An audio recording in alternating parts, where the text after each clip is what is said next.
بسم الله الرحمن الرحيم. قل أوحي إلي أنه استمع نفر من الجن فقالوا إنا سمعنا قرآنا عجبا يهدي إلى الرشد فآمنا به ولن نشرك بربنا أحدا وأنه تعالى جد ربنا ما اتخذ صاحبة ولا ولدا وأنه كان يقول سفيهنا على الله شططا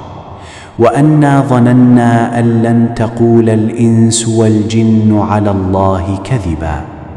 وأنه كان رجال من الإنس يعوذون برجال من الجن فزادوهم رهقا وأنهم ظنوا كما ظننتم أن لن يبعث الله أحدا وأنا لمسنا السماء فوجدناها ملئت حرسا شديدا وشهبا وأنا كنا نقعد منها مقاعد للسمع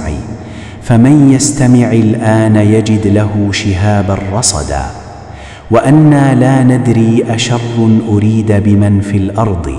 أم أراد بهم ربهم رشدا وأنا منا الصالحون ومنا دون ذلك كنا طرائق قددا وأنا ظننا أن لن نعجز الله في الأرض ولن نعجزه هربا وأنا لما سمعنا الهدى آمنا به فمن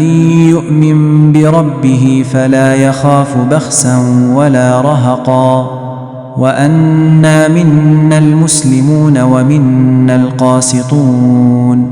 فمن أسلم فأولئك تحروا رشدا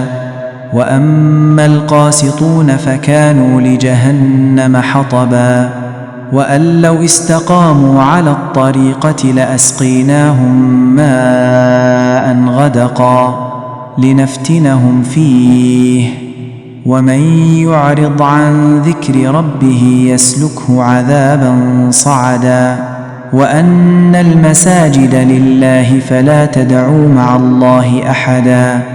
وأنه لما قام عبد الله يدعوه كادوا يكونون عليه لبدا قل إنما أدعو ربي ولا أشرك به أحدا قل إني لا أملك لكم ضرا ولا رشدا قل إني لن يجيرني من الله أحد ولن أجد من دونه ملتحدا إلا بلاغا من الله ورسالاته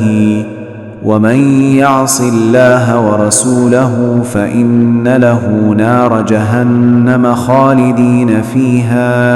أبدا حتى إذا رأوا ما يوعدون فسيعلمون من أضعف ناصرا وأقل عددا قل إن أدري أقريب ما توعدون أم يجعل له ربي أمدا عالم الغيب فلا يظهر على غيبه أحدا إلا من ارتضى من رسول فإنه يسلك من بين يديه ومن خلفه رصدا ليعلم أن قد أبلغوا رسالات ربهم وأحاط بما لديهم وأحصى كل شيء عددا صدق الله العظيم.